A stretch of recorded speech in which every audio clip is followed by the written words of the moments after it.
On n'est pas du monde, une émission proposée par l'équipe du Verbe, avec Antoine Malenfant et James Langlois.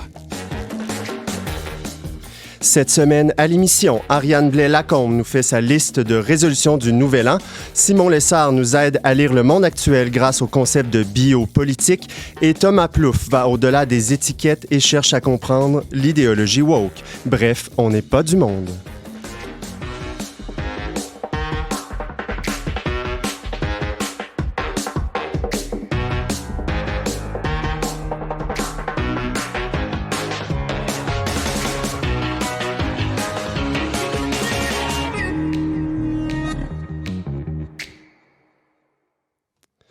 Bonjour à tous, bienvenue à votre magazine Foi et Culture. Ici James Langlois en remplacement d'Antoine Malenfant. Et oui, Antoine, il disparaît toujours quand il y a une vague ou une pandémie, en tout cas.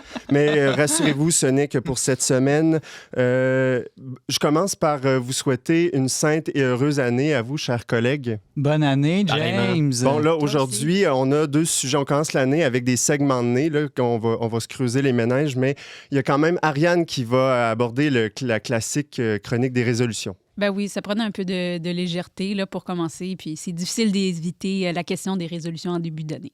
Il y a d'ailleurs Simon qui a publié un texte il y a 2 jours. Je pense que Simon, toi, ta résolution, c'est de commencer à fumer. Ben oui, on y reviendra, mais moi, je me suis dit, là, cette année, je prends une résolution que je vais réussir pour la première fois de ma vie. C'est pas trop compliqué. Exactement. Ben, tu vas voir, en tout cas, on verra si j'ai le temps d'en parler dans la chronique d'Ariane, mais c'est pas si facile aujourd'hui de commencer à fumer, honnêtement. Ouais, surtout qu'il y a beaucoup de règles par rapport à ça. Thomas Plouffe, heureux de te retrouver. Ça fait quand même un bout qu'on t'a eu à l'émission. Oui, heureux d'être là. Donc, toi, tu avais envie aujourd'hui, t'étais pas satisfait de la chronique de Simon sur le wokisme il y a quelques semaines. Tu avais envie d'aller plus loin. Ben, c'était insuffisant. Le contenu est insuffisant. Je suis tellement d'accord puis tellement content qu'on fasse une suite à cette chronique-là qui est celle que j'ai le moins aimée de ma grande carrière. C'est vrai? Pourquoi? Ben, il y avait trop à dire. Il y avait trop à dire. C'est parti dans tous les sens. Puis j'ai l'impression que je passais à côté de l'essentiel de ce que je voulais dire. Donc, j'ai hâte vraiment d'écouter Thomas. Puis des fois, je suis tanné de m'entendre parler aussi. Fait que c'est le fun d'entendre parler quelqu'un d'autre. Ouais, puis je pense que... Mais ça va être intéressant parce qu'il y a quand même beaucoup de liens aujourd'hui. On aborde Michel Foucault, toute la question de philosophie. C'est pour ça que je parlais de segment de nez. Là, mais, tout à fait. Donc, j'invite les personnes qui voudraient nous écrire, qui auraient des commentaires à le faire à onpdm@le-verbe.com par la messagerie de nos réseaux sociaux. Simon, tu avais... Ben oui, mais tu sais, à chaque émission, là, James, Antoine te donne un qualificatif. Ouais. Moi, aujourd'hui, je te qualifie d'homme orchestre. Parce que tu vas faire la technique et l'animation tout ensemble. Je trouve ça incroyable. On va voir qu'est-ce que ça donne. Si ça marche bien. Donc, on revient dans quelques instants avec Ariane et les résolutions.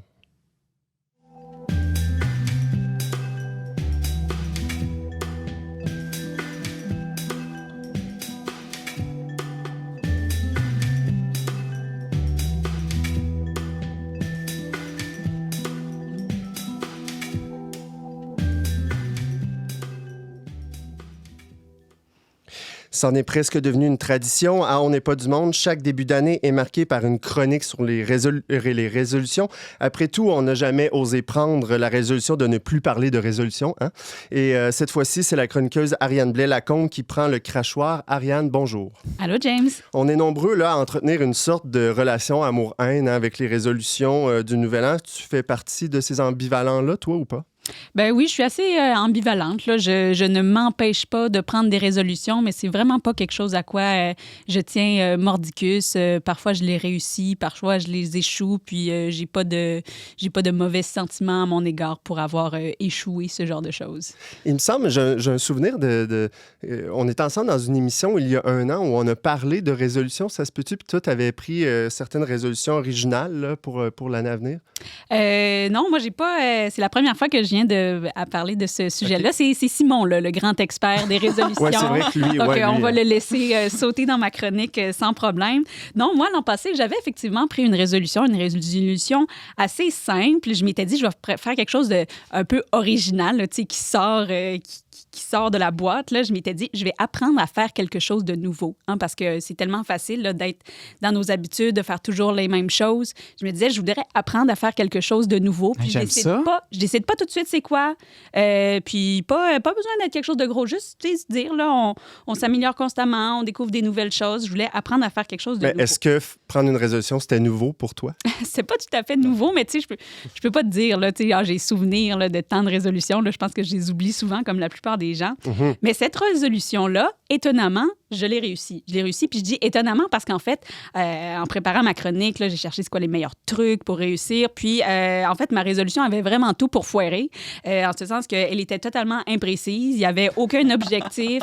C'était pas lié dans le temps. J'avais aucun plan d'action. Ben oui, tu Je devrais m'étais écouter pas mes mis de chroniques des années rappel. passées. Ben, je sais. Je suis mauvaise à l'école de Simon. Mais donc, tu Mais- l'as toujours pas trouvé. Mais oui, non, la bonne nouvelle, c'est que ça s'est réalisé. J'ai réussi à apprendre quelque chose de nouveau. J'ai appris à faire des brioches maison. Ah! Hein, c'est pas quelque chose C'est déjà d'exceptionnel. réalisé? C'est déjà Début réalisé. janvier, Non, c'est non, ça, réglé. c'est celle de l'an passé. Ah, OK, C'était désolé. peut-être imprécis. L'an passé. OK. Parce que mon mari fait du pain, donc j'avais un petit peu un complexe là, de la pâte. Là. Je me disais, il faudrait que Ton j'apprenne à faire mari quelque fait chose. pas mal de choses. Il fait beaucoup de choses. Mais là, cette année, tu vas-tu prendre comme résolution d'apprendre à faire de quoi d'ancien? Ça serait une résolution intéressante, mais vois-tu, je suis tellement douce avec moi-même que j'ai même pas encore décidé OK. c'était quoi ma résolution. Tu sais, je me laisse un peu de temps parce que je pense que si on prend ça dans le feu de l'émotion ou des verres de champagne le 31 au soir dans un party de famille, c'est comme c'est trop de pression. On peut se donner le temps d'y réfléchir puis de prendre notre résolution tranquillement. Là. Dans ma tête, jusqu'au 31 janvier, là, c'est encore legit de prendre sa Mais résolution. comme je le disais d'entrée de jeu, hein, on a tous un rapport ambivalent. Il y en a qui disent « Ah, les résolutions, moi, je m'en fous. » Toi, qu'est-ce que tu en penses? Là? Ben moi, je trouve ça bien correct de prendre des résolutions. Là. Comme je disais, il ne faut pas être trop sévère avec soi-même. Essayer de prendre des résolutions peut-être intelligentes, là, pas trop superficielles. C'est sûr que quand on regarde les résolutions les plus populaires, c'est clair que c'est souvent manger mieux, aller au gym, perdre du poids, dépenser moins d'argent, gagner plus d'argent. Donc, c'est sûr que ça peut avoir un côté assez superficiel. Par contre, je trouve qu'il y a fondamentalement quelque chose d'assez chrétien dans le fait de prendre une résolution. T'sais, si c'est fait de manière authentique, ça demande d'abord un effort d'introspection. Hein? On regarde notre vie, qu'est-ce qui s'est passé dans la dernière année, qu'est-ce que j'ai fait, puis pour l'avenir, qu'est-ce que j'aimerais faire, qu'est-ce que je pourrais améliorer chez moi. C'est sûr qu'il y a moyen de prendre des résolutions peut-être plus altruistes ou quelque chose qui va vraiment plus nous permettre de travailler sur nous-mêmes, de mieux peut-être poursuivre notre vocation. Donc, ça peut être très large, mais en soi, je trouve que prendre une résolution, faire une introspection, il n'y a vraiment rien de mal là-dedans. Là. Mais t'as pas l'impression un peu que, justement, chez les chrétiens, ce concept-là de résolution est un peu mis de côté? Bien, peut-être que c'est mis de côté parce qu'en fait, tu sais, il y a la nouvelle année, au fond, c'est un moment un peu arbitraire là, qu'on a décidé, maintenant, on change d'année, mais il y a toutes sortes de moments dans l'année, finalement, qui se portent bien à faire ce genre d'introspection, puis à prendre des résolutions, à se fixer des projets, des objectifs. Par exemple, beaucoup de gens, c'est quand c'est leur anniversaire. Hein? Ah, maintenant, j'ai 30 ans, ce que je veux accomplir dans les prochaines années, c'est ceci, cela, ou encore l'année scolaire. Pour nous, chrétiens, c'est sûr que le temps de l'Avent, le temps du carême, c'est des moments où on va peut-être se dire, je vais essayer d'être plus charitable, je vais prendre telle habitude de prière, je vais essayer de faire telle affaire, puis des trucs qu'on essaie de garder tout au long du calendrier, qui ne sera pas nécessairement l'année scolaire, l'année du calendrier, mais peut-être l'année du calendrier liturgique ou nos propres calendriers personnels à partir de notre fête. Thomas? Oui, je me demandais, il n'y a pas quelque chose aussi, il y a un lien qu'on fait aussi entre les résolutions puis les fameuses bonnes intentions, là, dont la route vers l'enfer est pavée, là, comme le chante si bien Madonna. Les bonnes intentions, les résolutions, ce serait pas quelque chose de similaire? Bien, c'est sûr que dans ce sens que tu trouves que c'est un peu trop volontariste, Ce serait peut-être pour ça qu'il y a peut-être une espèce de recul qui se fait de la part des chrétiens, là, qui... Oui, mais en même temps, je veux dire, il faut essayer là, de dire au contraire, genre, moi, mon poids, j'ai aucun contrôle là-dessus, fait que j'essaierai pas d'aller au gym. Il y a un certain, c'est un peu laisser les bras aussi, là, je pense que... Mais en même temps, à chaque fois qu'un chrétien ou un catholique va se confesser, il est supposé prendre une ferme résolution de ne plus recommencer à faire les mêmes péchés. Ouais. Même s'il sait que ça risque de recommencer, au moins dans sa volonté. Donc, je trouve qu'il y a quelque chose de profondément chrétien, puis il ne faut pas le faire juste le premier de l'an. Non, c'est ça. C'est un éternel recommencement. C'est quelque chose qu'on peut répéter, mais c'est pas exclu d'en faire le premier de l'an. Mais toi, je pense que tu avais d'autres objectifs durant l'année quand même, là aussi. Bien, exactement. Donc, je parle de toutes ces autres périodes-là. Puis moi, finalement, j'ai eu ma résolution de l'année que je suis très heureuse d'annoncer que j'ai accomplie. Mais j'avais aussi d'autres objectifs, des objectifs assez communs. J'ai eu l'idée en cours d'année de lire plus. Je m'étais donné l'objectif de lire 6 livres au travers de l'année. Je me disais 2 mois par livre, c'est quand même pas trop intense. Puis finalement, j'ai réussi. J'ai lu 10,75 livres. C'est quoi le point 75? Ben c'est ça. Vous pourriez croire que je suis rendue aux 3/4 du dernier livre que je suis en train de lire, mais non. Découragé, plutôt, c'était trop plat. C'est 3/4 de livres que j'ai abandonnés en cours de route. Donc ça... Tu as tenu un registre, on le voit. Là, ben oui, je les ai notés. Je voulais justement m'encourager, puis être capable de faire le suivi, puis d'évaluer si j'avais réussi ou pas mon objectif. Puis même, James, si je me trompe pas, c'était toi aussi ton objectif l'an passé de lire plus de livres. As-tu réussi? Ouais, j'ai dit ça, moi. Oui, t'as dit ça. Non, mais peut-être que si je compile le nombre de publications Facebook que je lis dans une année, ça va équivaloir à certains Plus livres. tous les magazines Le Verbe. Les numéros spéciaux, c'est pratiquement des livres. Oui, on peut dire ça, effectivement. As-tu d'autres suggestions à faire là, par rapport aux résolutions? Bien, par rapport à la lecture, c'est aussi une résolution que beaucoup de gens prennent et je pense que c'est effectivement une très bonne résolution. Puis, si je peux parler un petit peu de ma propre expérience, je pense que je voulais lire beaucoup pour lire des choses intelligentes, pour comme être une personne plus cultivée, plus au fait de X, Y, Z sujet. Puis, je me suis rendu compte que c'est vraiment dur quand on n'a pas ou plus l'habitude de lire des livres, de se replonger là, direct dans un livre de philo ou quelque chose, un traité très sérieux. Puis donc, de lire, ça va sonner niaiseux, mais de lire des choses qu'on aime, de ne pas être gêné, que si on aime des romans ou même des bandes dessinées. Oui, moi, je suis assez... Cette année, je pense que je vais me donner pour objectif de lire des bandes dessinées parce que je suis un peu snob de ça, mais au fond, je pense que ça peut être très agréable. Donc, de lire vraiment des choses qu'on aime, même si on est un peu gêné, puis qu'après, c'est plus facile d'aller vers des ouvrages un peu plus sérieux, ou des fois d'avoir un livre sérieux, un livre de non-fiction, puis on alterne comme ça peut être une bonne manière d'atteindre ces objectifs-là. Puis là, il y a différentes manières, différentes résolutions qu'on peut prendre là, pour sa vie. Toi, tu parles de comment organiser sa maison pour faire du sport. Exactement. Ben ça, j'ai fait un peu le tour de plusieurs palmarès des résolutions les plus fréquentes. Puis, en fait, j'ai remarqué certaines résolutions qui sont très peu fréquentes. Puis ça, j'ai trouvé ça vraiment intéressant. Puis je voulais vous en parler parce que c'est peut-être des choses auxquelles on pense pas, mais qu'on pourrait faire comme résolution.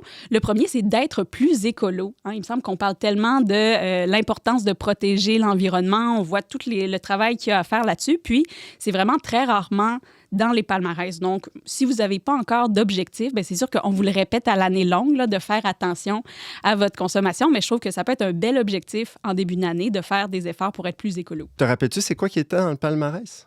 Ben c'est essentiellement toujours les mêmes, là. Aller au gym, trouver une nouvelle job, arrêter de fumer. Oui, c'est ça. Donc, contrairement à Simon. C'est ça. Simon qui va à contre-courant. Non, là, je t'expliquerai tantôt pourquoi. Là. Bien, j'aimerais beaucoup savoir pourquoi. Ceux qui se demandent pourquoi on dit ça, allez lire le texte de Simon sur le traitdunionverbe.com. Exactement. C'est sûr qu'il y a aussi peu de choses par rapport à la vie spirituelle. Puis ça m'a quand même surpris parce qu'on voit des trucs par rapport à prendre soin de soi, etc. Mais par rapport à la vie spirituelle, ben c'est pas parce que c'est pas un moment...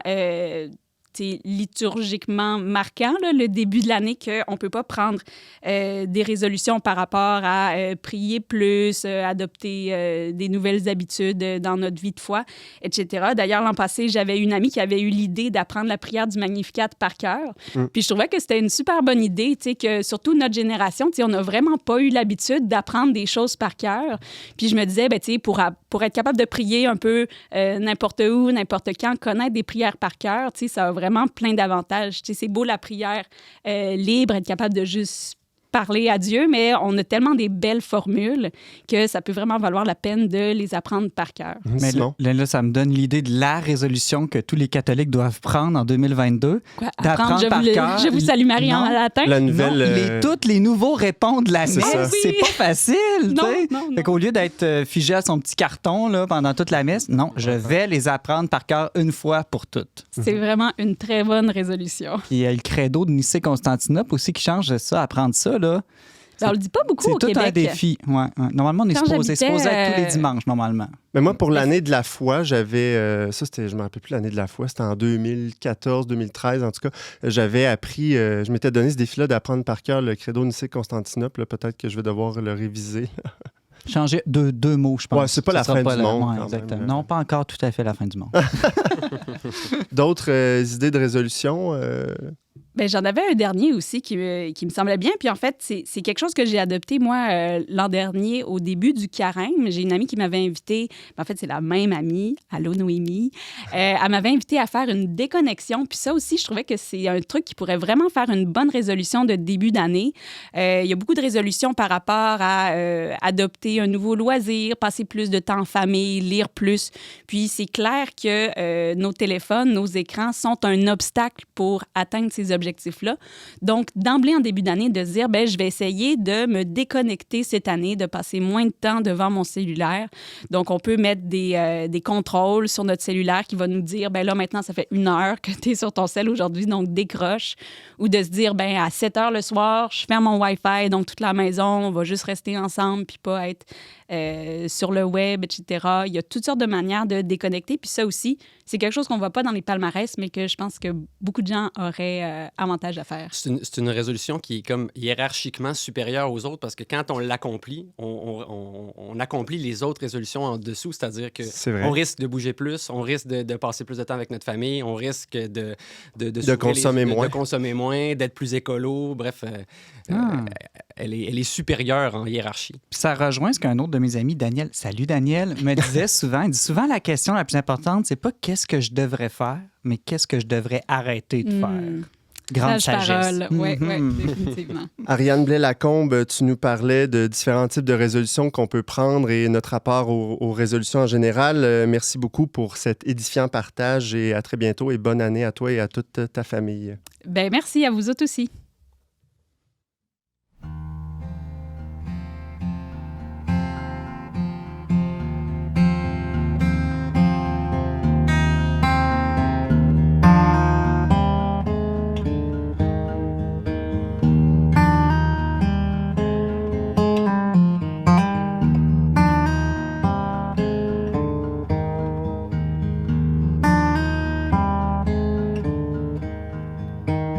Ça défile sous mes yeux. Je filais pour reculer à la mi-temps. Je voulais refaire le chemin et peut-être sauver la fin. Faire une version longue de nos courtes vies. Aimer ça dans tes rides, ça ne disparaîtra pas. Je t'ai vu à la source, tu m'as eu à la course.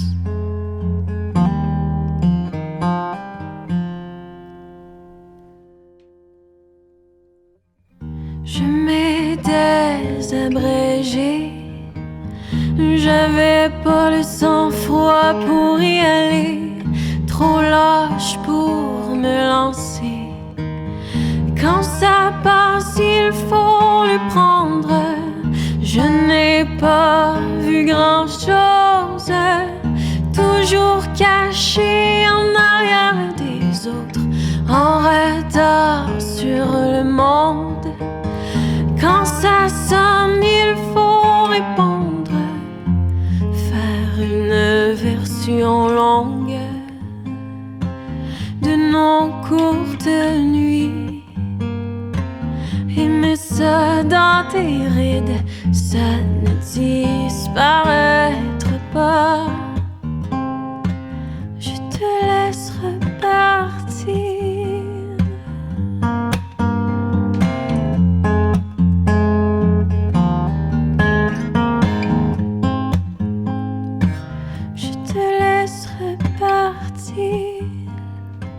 Si tu veux t'en aller.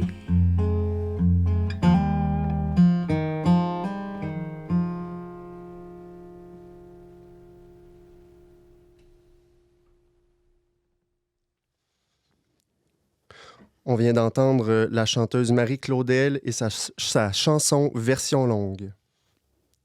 En octobre dernier, l'universitaire italien Giorgio Agamben a prononcé un discours étonnant devant les sénateurs de son pays. Il y est allé d'une déclaration choc sur le passeport sanitaire en vigueur présentement en Europe. Notre chroniqueur et collègue Simon Lessard a pris connaissance du discours. Salut Simon. Salut James, j'allais dire Antoine. Oui, les habitudes sont fortes. Hein? On a entendu des avis, des points de vue, des opinions sur le pass sanitaire, comme ils disent en Europe, au Green Pass depuis un an. Qu'est-ce que le philosophe Agamben avait de si original à dire sur le sujet? J'ai trouvé ça fascinant. C'est un sujet délicat, mais je pense qu'il faut absolument en parler. Je te donne la citation, je trouve, la plus choc de son discours qui fait à peu près moins de 5 minutes là, qu'il a fait au Sénat. Il dit « Des scientifiques puis des médecins ont déclaré que le passeport sanitaire n'avait aucune signification médicale en soi, mais servait à forcer les gens à se faire vacciner. » On entend dire ça des fois. Lui, il dit non. Moi, je pense qu'il faut dire exactement le contraire. Que le vaccin est un moyen de forcer les gens à avoir le passeport sanitaire, c'est-à-dire un dispositif de surveillance et de suivi des individus, une mesure sans précédent. Bon, c'est bien intéressant ce qu'il dit, mais c'est qui, là, ce gars-là? Est-ce que c'est un autre complotiste ou comment est-ce qu'on peut le prendre au sérieux? Bon, très bonne question, James. Donc, c'est absolument pas un complotiste. Nous, on le connaît moins en monde francophone, mais il est très connu. C'est peut-être un des penseurs de langue italienne les plus connus au monde. Donc, Giorgio Agamben est né en 1942 à Rome. Il a 79 ans, je crois, aujourd'hui. C'est un philosophe qui est anti-nazi, antifasciste, un disciple, entre autres, d'Heidegger. Il a suivi parmi ses derniers séminaires. Un grand lecteur de Simone Weil, d'Hannah Arendt, de Walter Benjamin, de Nietzsche, de Derrida et surtout de Foucault, à qui il emprunte, entre autres, le concept de biopolitique. Il s'intéresse à l'histoire des idées, à la philosophie, puis entre autres aussi à la théologie médiévale. C'est vraiment un universitaire reconnu, là, de nombreux livres, de nombreux prix et distinctions. OK, donc qu'est-ce qu'il veut dire, là, finalement, derrière tout ça?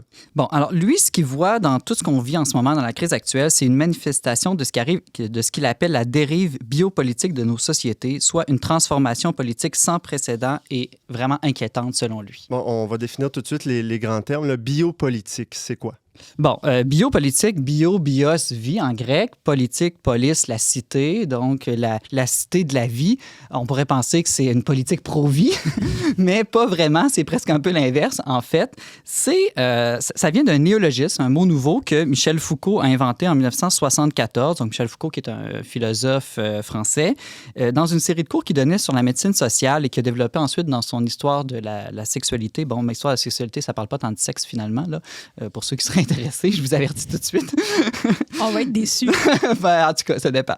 C'est plus sur des dynamiques de pouvoir. Donc, la biopolitique, pour Foucault, c'est l'ambition du pouvoir contemporain d'intervenir non plus seulement sur des territoires, on pourrait penser la nation, par exemple, mais aussi sur des individus directement et surtout sur des populations et jusque dans leur vie biologique. Donc, le politique se met à gérer de plus en plus les citoyens, non plus tant comme des sujets des citoyens, justement, mais comme juste des êtres vivants, d'une certaine manière. Puis l'objectif, qui semble louable, c'est d'optimiser ce qu'ils appellent la force vitale collective. Puis ça se mesure comme le taux de natalité, le taux de mortalité, la pyramide des âges, l'espérance de vie. Et puis ça devient un peu ça l'objectif premier de cette attitude politique-là. Okay, mais c'est pas un peu légitime, ça? Parce qu'au fond, on est des êtres vivants. On est des êtres vivants, puis vivent bien plus longtemps. A priori, on n'est pas contre ça. Ouais, c'est ça. Effectivement, James. Mais ce qui est dénoncé par Foucault et ensuite repris aujourd'hui par Agamben, c'est que derrière tout ça, c'est une vision seulement matérialiste de la vie. Donc, il s'agit simplement de la vie au niveau corporel. Et on oublie plus ou moins consciemment, tout ce qui pourrait être vie émotionnelle, vie intellectuelle et encore moins, là, ou encore plus, on oublie encore plus tout ce qui serait vie spirituelle. Au fond, c'est une sorte de réduction de l'homme à son aspect charnel. On le traite simplement comme un animal, on pourrait dire. Mais c'est pas, si je comprends bien, c'est pas si nouveau parce que Foucault, il en parlait dans les années 70, comme tu dis, donc ça existait avant la COVID-19. Là. Oui. Et même, selon Foucault, ça existait déjà dans l'Antiquité et au Moyen Âge. Foucault, tu sais, lui non plus, là, c'est pas un complotiste. Là. Il est même très woke. Là. D'ailleurs, Je pense que cette semaine, dans une autre chronique, Thomas va revenir sur Foucault. Je confirme. Dans un autre aspect peut-être moins positif. Mais lui, ce qui l'intéresse, c'est les mécanismes de pouvoir. corps. Et puis lui, ce qu'il a remarqué, il fait des analyses historiques. Puis il remonte, par exemple, au traitement politique des grandes épidémies de lèpre et de peste. Et il voit là un peu l'origine de la biopolitique, où on est passé d'un modèle juridique qui s'exerçait, comme je le disais tout à l'heure, sur des sujets, des citoyens, à un modèle qui s'exerce directement sur le corps des individus. As-tu un exemple là, concret? Là, parce que là, on a beaucoup parlé des... Ouais, en général. Ouais. Là, ben, l'exemple type, là, c'est la quarantaine obligatoire. Donc, c'est très concret pour aujourd'hui.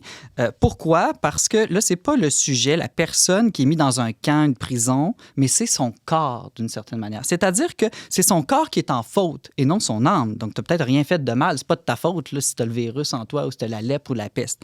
Bon, le sujet a commis aucun crime et pourtant, il y a un pouvoir coercitif qui est exercé sur lui. Donc, l'objectif, comme je disais, c'est quand même de maximiser la vie de la population en général, mais au fond, c'est au détriment toujours des droits et libertés des sujets individuels.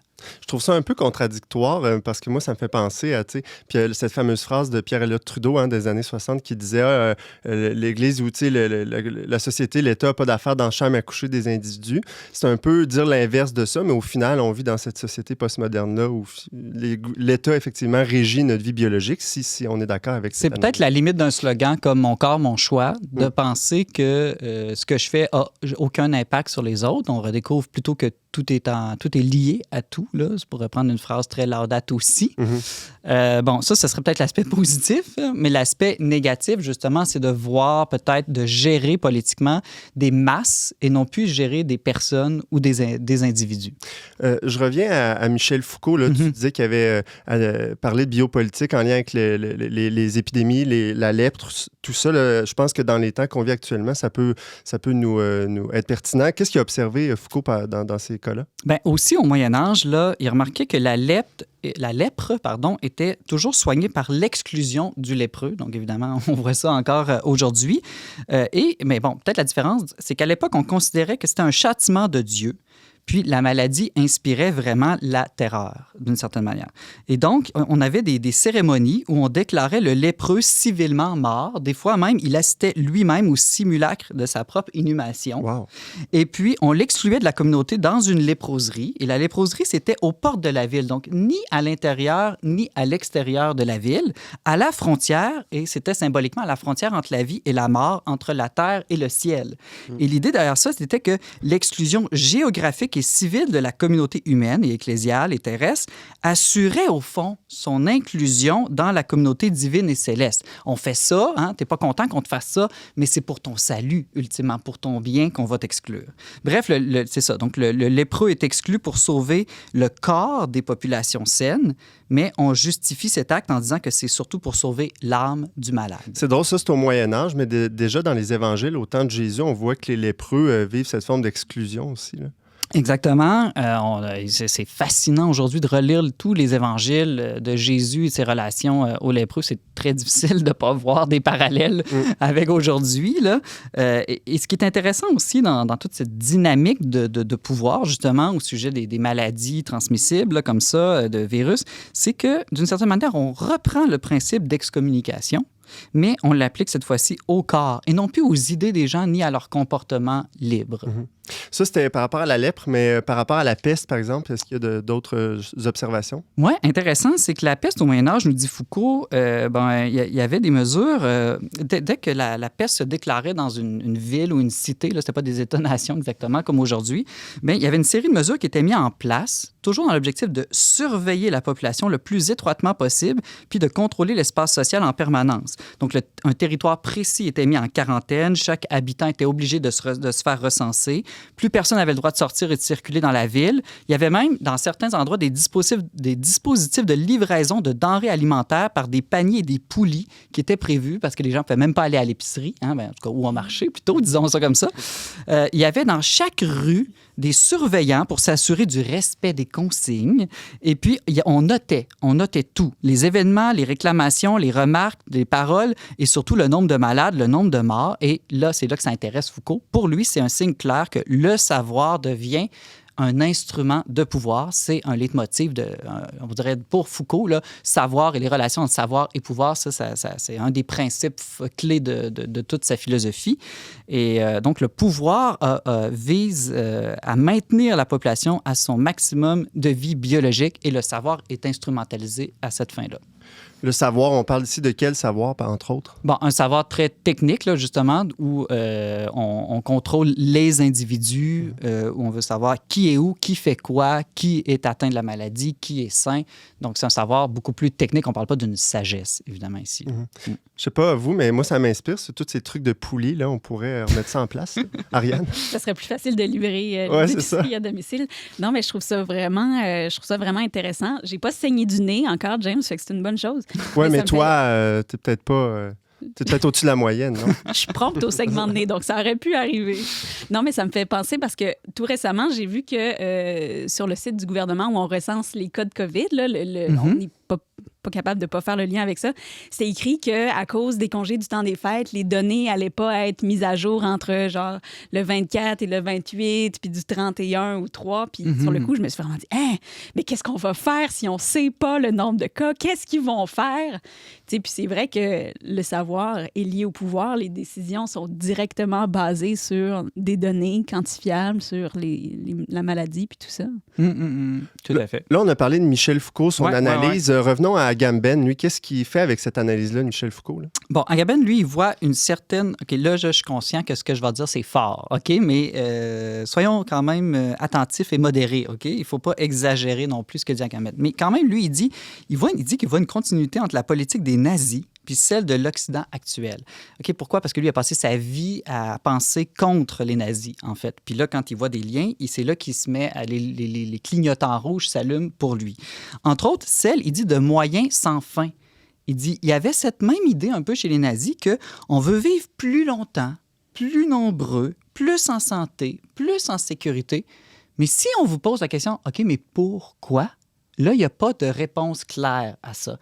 Donc, ça devient un peu absurde d'une certaine manière. Donc, ça, c'est un premier lien qui fait. L'autre, c'est qu'il considère le camp, qu'il soit de détention, de concentration ou de réfugiés, toujours comme un espace biopolitique absolu, dans la mesure où on essaie, comme je disais tout à l'heure, de réduire l'homme à une pure vie nue. L'homme n'est que de la vie biologique et rien de plus. Donc, pour revenir à la question que tu me posais au début, James, le problème qu'il voit là-dedans, c'est pas qu'on veut se préoccuper de la santé des gens, c'est qu'on ne voit que ça maintenant, que ça devienne un absolu. C'est drôle parce qu'il y a beaucoup de gens, durant la pandémie, qui disaient ça dans les manifestations, dans le fond, que le gouvernement était nazi ou tout ça. Donc, ça rejoint un peu cette analyse-là. Est-ce que toutes les mesures sanitaires actuelles ne sont pas temporaires d'une certaine manière? Bon, c'est la grande inquiétude d'Agamben. Lui, dans un de ses autres ouvrages qu'il avait écrit des années avant, bientôt de cette pandémie, qui s'appelle Homo sacer ou sacer, ça dépend comment vous prononcez votre latin. À la manière ecclésiastique ou à la manière antique.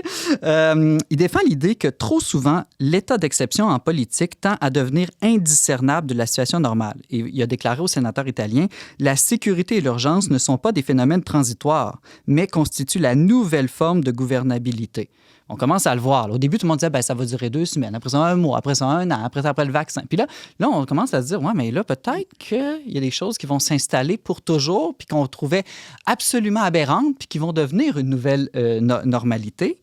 Et puis, son inquiétude qu'a partagée au sénateur italien, c'est qu'on passe sans nous en rendre compte. Je rappelle pour Agamben, personne ne fait ça consciemment, volontairement, machiavéliquement, là. C'est comme une sorte de mouvement qu'on ne se rend pas compte, puis que les politiciens puis la population entrent là-dedans. Puis c'est pour ça qu'il n'y a absolument aucun complot là, derrière tout ça. Et puis que sans qu'on se rende compte, on passe d'une société qui était plutôt de discipline, discipliner des criminels, par exemple, autrefois, à vraiment une société de contrôle. Criminel ou pas, on contrôle tout le monde, tout le temps. Puis en plus, il dit aujourd'hui, on va pouvoir fonder ça sur un contrôle numérique quasi illimité des comportements individuels qui sont devenus aujourd'hui quantifiables. Et donc, et là, il pose la question, mais jusqu'où on va être prêt à accepter ce contrôle-là? Et puis, il fait des parallèles avec l'Union soviétique, qu'il a aussi beaucoup étudié. Il dit, même dans l'Union soviétique, c'était moins contrôlant qu'aujourd'hui parce qu'on n'avait pas ces dispositifs numériques de contrôle. Donc, on demandait un passeport pour passer d'un pays à l'autre de l'Union, mais pas pour rentrer au cinéma, au gym, au restaurant, partout, là. Donc là, il dit, on a atteint un nouveau niveau de contrôle inégalé dans l'histoire. Puis sa grande inquiétude, c'est qu'il dit que, dans le fond, les gouvernements démocratiques ne seront plus vraiment des gouvernements. Ça va être simplement des assemblées qui vont entériner des décisions d'experts avec l'obsession de la biosécurité. Et puis, ces experts-là ne sont pas élus, mais au fond, dans leurs recommandations, c'est des recommandations politiques qu'ils proposent. Là, comment les sénateurs italiens ont réagi à tout ça? Est-ce que tu le sais ou que... Ça, c'est... Non, la vérité, c'est que je ne sais pas. Je sais par contre que sa déclaration a eu un grand retentissement dans les médias, bon, surtout italiens, vu que c'est une déclaration italienne. À voir comment gère l'Italie la pandémie à l'heure actuelle, j'ai pas l'impression qu'il y a eu un grand retentissement à court terme. Là. J'ai l'impression que l'Italie fait un peu comme la plupart des autres pays jusqu'à maintenant. Par contre, c'est intéressant parce que c'est une critique forte, mais comme je pense l'avoir dit plusieurs fois, là, qui ne vient pas du tout d'un complotiste, d'un hurluberlu. Simon Lessard, tu nous parlais de la pensée biopolitique du philosophe italien Giorgio Agamben. On peut lire ton texte dans le dernier magazine du magazine Le Verbe, hein, où ton carnet de philo portait sur ce discours-là, notamment. Merci beaucoup. Merci, James.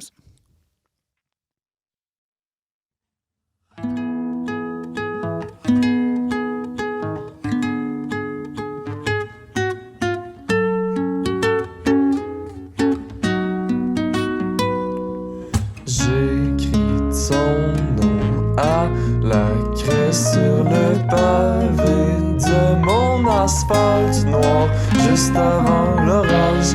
Le monde est mirage, tellement de visages qui marquent ma toile blanche de couleur vive.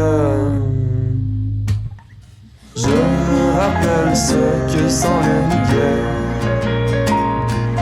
Le monde est beau, mais les gens le trouvent laid. J'ai envie de croire à tout ce qu'on me disait, qu'une égonde est tellement belle à mes yeux. Pourquoi lui tirer des pierres? C'est con, la chasse aux sorcières. Je ne veux pas être celui ou celle qui cause misère. Je me rappelle ce que sent le muguet. Le monde est beau mais les gens le trouvent laid. J'ai envie de croire à tout ce qu'on me dit.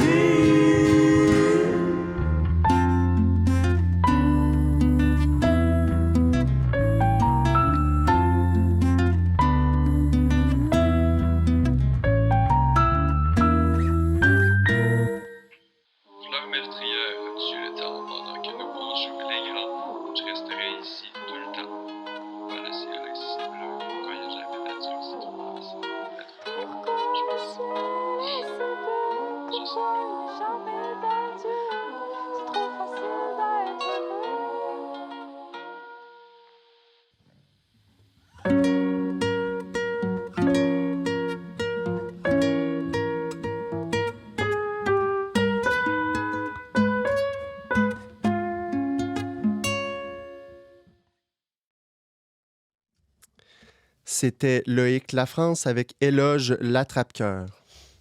C'est toujours James Langlois au micro d'On n'est pas du monde en remplacement d'Antoine Malenfant. L'épithète « woke » est apparue dans le langage commun en 2021. Maintenant que 2022 est entamé, il serait peut-être un peu temps de servir du mot à bon escient et cesser d'appeler « woke » là, tout ce qui penche un peu à gauche du centre. Là. Notre chroniqueur Thomas Plouffe se propose donc de démystifier la patente pour nous une deuxième fois. Salut Thomas. Allô? Puis je me propose en fait de m'inscrire en continuité de la première fois. Là. Et non, je ne cherche pas à déconstruire la première chronique qui a été faite par Simon. Bon, avant de décoller, là, plaçons les choses. Tu t'inspires des chroniqueurs fâchés du journal matinal pour ta chronique d'aujourd'hui? Ou... Entre autres, vous allez peut-être retrouver certains chroniqueurs fâchés, mais plus spécifiquement, en fait, là, ce que je suis tombé sur un essai qui a été écrit par un étudiant en sciences politiques français qui, lui, reprend principalement un ouvrage qui a été écrit par deux professeurs américains qui s'appellent James Lindsay et Helen Pluckrose. Cet étudiant français, c'est Valentin. Il s'appelle Pierre Valentin et ces deux essais-là sont assez courts. Puis on peut les retrouver aussi en accès libre là, sur Internet. Là. Vous avez juste à aller regarder sur Fondapol. Ça s'appelle Anatomie du wokisme. Puis face au wokisme, je vous les suggère pour quelque chose d'assez court, mais qui résume très bien là, ce que c'est que la pensée woke aujourd'hui. Mais toi, pourquoi tu t'intéresses à ça? C'est dans le cadre d'un cours, en fait, là, j'avais à travailler là-dessus. Là. Ça m'a permis de plonger là-dedans, de tomber dans un monde algorithmique où est-ce qu'à un moment donné, j'avais l'impression de détenir la vérité absolue, puis il a fallu que j'ouvre mes horizons parce que c'est un monde assez particulier, le wokisme, là, surtout en France. Là, les idées sont fortes, puis les chroniqueurs parlent fort aussi, on le voit au Québec. Donc, pour ces auteurs-là, dans cette étude-là, il y aurait une accointance du wokisme avec ce qu'on appelle la French Theory. Simon a parlé plus tôt cette semaine de Michel Foucault. Qu'est-ce que c'est que la French Theory? Oui, bien en fait, pour revenir avec... c'est ça, la première chronique de Simon, vous pouvez aller la retrouver sur le site d'On n'est pas du monde. Il y a vraiment l'idée qu'on retrouve dans le wokisme deux grands thèmes.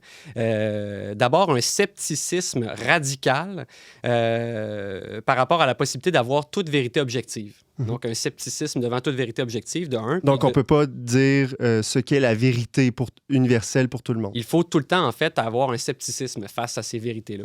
Le deuxième grand thème, c'est l'idée que, puis on retrouve Foucault dans ça, c'est l'a priori que toute société est formée surtout de systèmes de pouvoir et de hiérarchies qui décident de ce qui peut être su puis de comment ça doit être fait.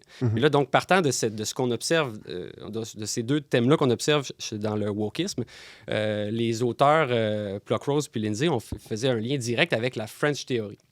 Qu'est-ce que c'est ça? C'est un courant philosophique, en fait, qui est né dans la deuxième moitié du 20e siècle. D'abord en France, qui a été porté, entre autres, par Michel Foucault, qui a été porté aussi par Gilles Deleuze, Jacques Derrida, mais il y a aussi d'autres penseurs, qui était une espèce de bulle, une bulle intellectuelle qui n'a pas trouvé beaucoup d'adeptes en France, en fait, voire pratiquement aucun. Par contre, par un phénomène que je ne m'explique pas, qui a trouvé beaucoup d'adhérents aux États-Unis, puis principalement dans les campus universitaires américains. C'est pour ça, en fait, qu'on l'a appelé French Theory en anglais. Assez que ces penseurs-là étaient adulés là, par les étudiants américains. Oui, parce que si vous allez sur YouTube, vous allez voir des conférences de Michel Foucault là, dans des grandes universités américaines. Aujourd'hui, on ne voit pas beaucoup de grands universitaires français, il me semble, aller sur des campus américains. Oui, il y avait une espèce un aura autour de l'intelligentsia français, puis ces penseurs-là étaient porteurs de cette nouvelle idée-là, puis à un point tel que ça a mené à la création de plusieurs départements dans les universités américaines, les départements d'études culturelles. Notamment, on parle par là les gender studies, là, les études de genre, les woman studies, les fat studies, les queer studies, tout ça, ce sont des départements qui aujourd'hui existent aux États-Unis, qui existent aussi de plus en plus dans nos universités à nous. Puis par un effet paradoxal, cette pensée-là qui était partie de la France, qui est allée aux États-Unis, est revenue dernièrement en France. Puis là, trouve des adeptes. Là. Donc là, pour ces deux auteurs-là, Pluckrose et Lindsay, là, le mouvement woke, ça serait un peu comme l'enfant paradoxal de la pensée post-moderne. Oui, Qu'est-ce qu'il veut dire par là? En fait, la French Theory, les idées qui sont portées, on les associe aussi à la pensée post-moderne, au post-modernisme. Comment on pourrait définir là, simplement le post-modernisme? Il y a plusieurs aussi thèmes au post-modernisme. Mais c'est sûr qu'on retrouve d'abord, là, comme Simon l'a dit dans sa chronique cette semaine, si vous voulez aller la voir, l'idée qu'il y a toujours un lien direct entre le pouvoir et le savoir, là, dans le sens où le savoir est toujours... Le pouvoir est toujours un produit du savoir. Non, c'est-à-dire le savoir est toujours un produit du pouvoir. Il ne faut pas me mêler, là, je vous ai sûrement mêlé déjà. Donc, les gens qui sont au pouvoir produisent un savoir qui les aide à se maintenir au pouvoir. C'est un peu... Là, il y avait beaucoup de « war » dans ta phrase. mais oui, c'est ça. Moi, je dirais tout simplement que le pouvoir est le but. Alors que normalement, autrefois, c'était l'inverse. C'est-à-dire, on utilisait le pouvoir en vue de faire quelque chose d'autre. Tu as le pouvoir, puis qu'est-ce que tu vas faire avec? Mais là le savoir, c'était la fin, la sagesse, c'était le sommet de la vie. Tu sais. Mais là, le savoir n'est que instrumental. Il n'est qu'un moyen. Et puis, ben, ton lien, je trouve, entre scepticisme et lutte de pouvoir, ben, il est là. Si on ne peut pas de toute façon connaître la vérité, ben, c'est le plus fort qui impose sa vérité. Tout à fait. Puis, on ne s'en sortira pas. Il n'y a pas de vraie science de toute façon. Mais ça suppose aussi qu'en fait, qu'il ne peut pas y avoir de sincère recherche de la vérité. C'est que, comme tu viens de dire, c'est comme si toute recherche de la vérité, en fait, on doit être sceptique face à ça, puis présumer qu'il y a toujours une recherche de pouvoir derrière ça. Ça nous rend assez cyniques, puis face à ces recherches-là. Au fond, les études ou la recherche académique devient un peu comme un travail militant, on pourrait dire. Il y a un combat, là. Ben, ça peut le devenir, oui, effectivement. Ariane? Ou quelque chose de très individualiste. Hein? Les gens vont chercher leur vérité. On a ma vérité. Puis les gens vont surtout parler en termes d'opinion, là, même dans les universités, quand le professeur met une mauvaise note. Ah ben, je suis pas d'accord avec votre opinion, monsieur. Puis là, ben, c'est pas une question d'opinion. Il y a un cours, il y a une matière. Oui, si on regarde les grands thèmes de la pensée postmoderne, c'est là où c'est intéressant, je pense, parce qu'on a tendance à prendre le mouvement woke puis à en faire un épouvantail qu'on démonise, puis ensuite qu'on identifie comme l'ennemi à abattre. Mais ce qui est intéressant, c'est qu'il faut comprendre qu'il y a quelque chose de sous-jacent qui est enraciné dans notre culture aujourd'hui, qui est la pensée postmoderne.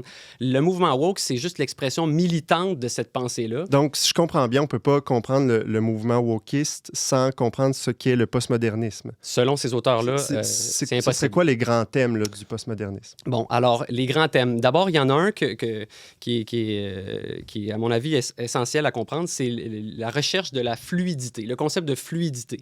C'est l'idée, en fait, que dans le postmodernisme, il y a l'idée que toute catégorisation amène nécessairement une hiérarchisation.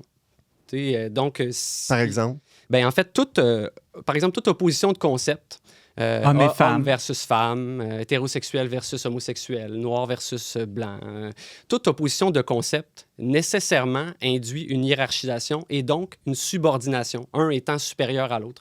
Donc, ceci étant constaté, il faut, pour arriver à déconstruire le monde et le rendre plus... défaire, en fait, le rapport hiérarchique, il faut éliminer les binarités, éliminer les catégorisations. Comment on fait ça? On rend la chose plus fluide. On va l'interpréter plus à l'aide de continuums. Par exemple, au niveau du genre, c'est ce qu'on voit aujourd'hui. On parle plus ils cherchent un peu tranquillement à arrêter de parler de deux sexes différents, mais plutôt d'une expression de genre, d'un continuum de genre. Plus c'est fluide, puis plus, en fait, on limite la possibilité de tomber dans une binarité qui pourrait amener à une subordination, l'un étant supérieur à l'autre. Il y a Simon? Un des problèmes que je vois tout de suite avec ça, c'est que le wokisme se contredit constamment lui-même. D'abord, il ne faudrait pas dire qu'il y a des woke et des non-woke, parce que là, on recrée une structure de pouvoir oppressive. Donc, tout le monde l'est plus ou moins dans une fluidité changeante. Tout à fait. Et puis, le wokisme lui-même est une théorie fausse qui est simplement imposée par des universitaires qui s'adonnent à avoir le pouvoir, puisque ça n'existe pas une théorie vraie. Intéressant. En fait, c'est ça, ce sont les grands thèmes du postmodernisme. Mais tantôt, je vais revenir aussi sur, dans le temps, comment ça a pu évoluer. Parce que ça, ce sont les grands thèmes qui étaient portés par Foucault, Derrida, Deleuze, mais sans nécessairement je peux dire, ils n'avaient pas envisagé le mouvement woke tel qu'il est aujourd'hui. Eux autres, ils théorisaient, puis ils parlaient de la déconstruction, mais d'un point de vue descriptif, en disant, voici le monde, il est hiérarchique, il faut rendre les choses fluides. D'autres grands thèmes du postmodernisme? Le deuxième grand thème, c'est le pouvoir accordé au langage. C'est l'idée qu'en fait, avec le langage, on peut complètement modeler notre perception du réel. Le langage est à ce point-là important qu'on doit identifier, au sein des grandes structures hiérarchiques de notre société, on doit identifier les mots qui nous rattachent à des catégorisations, comme j'ai dit tantôt, des hiérarchisations, puis il faut les éliminer du discours. En fait, tous ces mots-là, ce sont des mots ennemis qu'il faut éliminer et il faut proposer des alternatives. On le voit aujourd'hui avec tout le combat pour éliminer le masculin, la certaine supériorité du masculin dans la langue française? Bien, il y a vraiment des mots associés au mouvement woke puis à la pensée postmoderne, un lingo particulier, là. Masculinité toxique, justement la non-binarité, les cisgenres versus tout ça, ce sont des mots inventés pour, si on veut, remplacer des mots qui, selon eux, nous rattachaient, nous maintenaient dans un système hiérarchique. Fait que ça, c'est le deuxième grand thème. Le troisième grand thème, c'est l'idée d'un relativisme culturel. C'est-à-dire que c'est l'idée que les cultures ne peuvent pas être comparées entre elles. Les cultures, en fait, ne peuvent être comparées qu'à elles-mêmes. Tout ce qu'on peut faire, c'est les comparer elles-mêmes. On ne peut pas dire qu'une culture une civilisation serait supérieure à une autre. Bref, parce que toute comparaison des systèmes culturels, c'est en fait uniquement le prétexte de l'individu pour répondre à son besoin de hiérarchisation, encore une fois, puis conséquemment de pouvoir. Il y a toujours cette idée-là, là, que si on est en train de comparer les cultures, c'est qu'en fait, on a un besoin de pouvoir. On cherche à affirmer sa hiérarchisation à travers ça. Donc, on peut pas dire que des Aztèques qui font des dizaines de milliers de sacrifices humains, c'est pas bon, ça. On peut C'est uniquement dans les leur comparer à culture. eux-mêmes. Tant qu'ils sont cohérents à leur culture, pour eux, c'est bien. Exactement. OK. Je pense qu'il y a d'autres là, grands thèmes. Il nous reste à peu près 4 minutes, Thomas Plouffe. Je pense que tu pourrais nous parler un peu des étapes du développement de cette pensée-là. Oui. Ou, Ben, c'est intéressant de voir ça parce que la pensée postmoderne, comme je le disais tantôt, entre les années 60 et 80, elle était essentiellement descriptive. On avait ces grands penseurs, là, Foucault, Deleuze, Derrida et autres, qui allaient dans les campus, qui faisaient lever les foules, ils parlaient de déconstruction, de revoir le monde, de rendre plus fluide. Bon,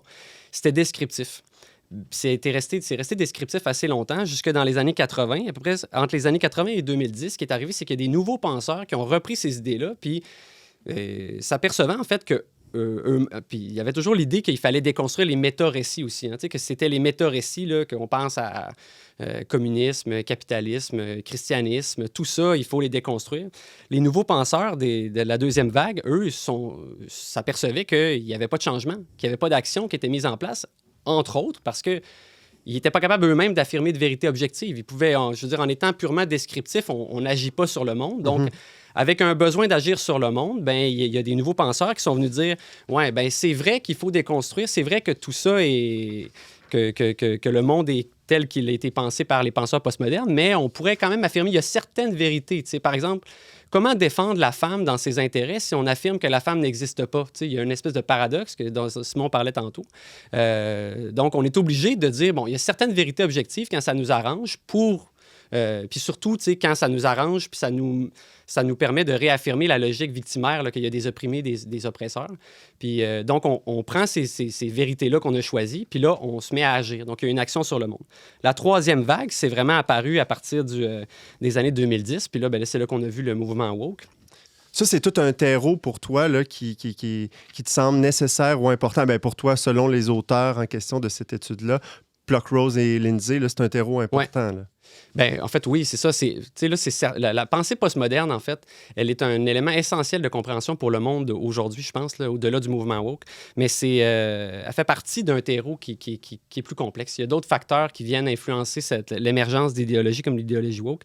Je trouvais important aussi d'ajouter un autre élément qui est important, qui fait partie de ce terreau-là, c'est Là, bon, vous allez peut-être avoir un mal de cerveau, là, mais l'absolutisation de la subjectivité, entre autres, qui a été amenée par Mathieu Bock-Côté dans certaines de ses chroniques. C'est l'anti-woke par excellence. Oui, l'anti-woke par excellence. Il en fait son gagne-pain. Mais donc, cette idée-là, c'est l'idée qu'en plus, ben, c'est très paradoxal, hein, parce que les postmodernes, eux autres, disaient que l'individu, c'était un piège pour la hiérarchisation, que l'individu devait arrêter d'exister, que l'universel, c'était un piège pour la hiérarchisation puis le pouvoir, que tout ce qui doit rester, c'est les communautés. Puis les communautés à travers leur logique victimaire. Puis, par un processus paradoxal, ce qui arrive, c'est qu'ils sont aussi influencés par l'idée que de plus en plus, on est centré sur notre subjectivité. Ce qui fait que les militants woke sont pris dans leur identité communautaire, de petites communautés victimaires, mais à travers uniquement leur prisme subjectif de leur petite communauté victimaire. Mm-hmm. Fait que, je ne sais pas si c'est clair ce que je prétends, mais ce qui fait qu'on va trouver à la fois les mouvements woke, des communautés qui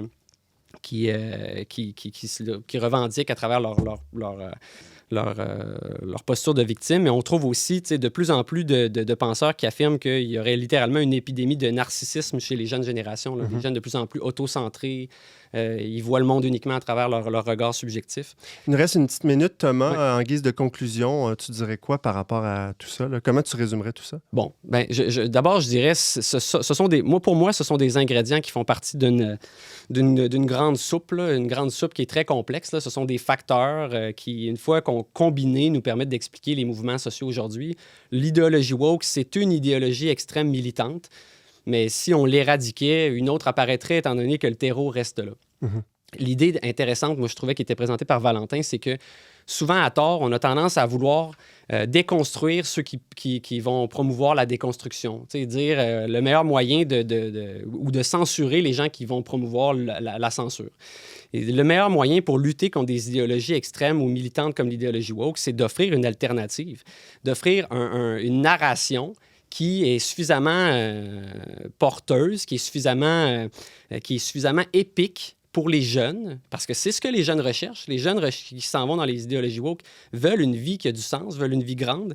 Il faut leur proposer une alternative qui est une alternative épique. Donc, tu proposes d'opposer le Seigneur des Anneaux au wokisme, si je comprends bien. Exactement. OK. Thomas Plouffe, tu nous parlais des origines philosophiques et du terreau dans lequel a grandi le mouvement woke. Donc, cette étude de Valentin, on peut la lire, tu disais, sur Internet, sur quelle plateforme déjà? En fait, on a qu'à taper Fondapol, là, Fondapol, puis on peut trouver, là, ça s'appelle Anatomie du wokisme et Face au wokisme. Eh bien, merci Thomas, ça faisait longtemps et à très bientôt, j'espère. Oui, ça fait plaisir.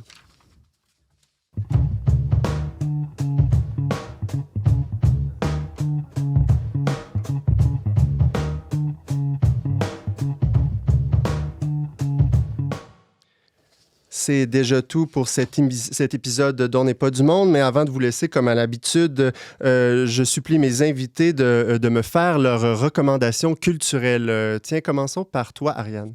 Oui. Moi, l'autre jour, j'ai eu une belle surprise quand j'ai ouvert l'application audio de Radio-Canada pour mettre un conte quelconque à mes enfants dans l'auto pour juste qu'ils arrêtent de crier puis qu'on puisse rouler. Puis, je suis tombée sur le livre audio de Amos d'Aragon. Puis moi, c'est une série de livres que j'ai beaucoup lu quand j'étais jeune. Donc, j'étais C'est vrai vraiment... que beaucoup de monde lisait ça, oui. Ben oui, beaucoup de monde lisait ça. Je sais pas si les gens lisent beaucoup ça encore ou... Ben, en tout cas, maintenant, il y a un livre audio disponible sur l'application de Radio-Canada. C'est lu par l'auteur lui-même. Puis, en français? En français, ça dure 5 heures au total. Donc, vous pouvez aller visiter votre parenté partout au fin fond du Québec. Puis garder vos enfants avec une histoire, je veux dire, somme toute héroïque, épique, justement. Puis en même temps, vous rappeler des bons souvenirs. Là, je me suis moi-même surprise à l'écouter toute seule dans l'auto. Toi, Thomas, tu as vu une exposition récemment, je pense, avant qu'il y ait eu des fermetures? Ou Oui, l'accès était encore libre, mais au Musée de la Civilisation, il y a une très belle exposition sur... vous avez certainement vu les publicités là, sur Pompéi, à Québec. Très intéressante, interactive. Je vous conseille d'y aller à des heures où il y a moins de présence parce qu'il y a des audio-guides, mais c'est une très belle exposition. Bon, j'espère en tout cas que ça pourra réouvrir éventuellement pour que les gens puissent y accéder. Ouais. Toi, Simon, tu as lu un livre? Oui, Rencontrer le Christ, publié aux éditions Novalis. C'est une douzaine de témoignages de gens qui parlent de leur rencontre du Christ, puis c'est très varié, des évêques, des religieux, des laïcs, des hommes, des femmes, il y a de tout là-dedans, dont notre journaliste au Verbe, Sarah-Christine Bourriane, qui fait un peu son témoignage de foi.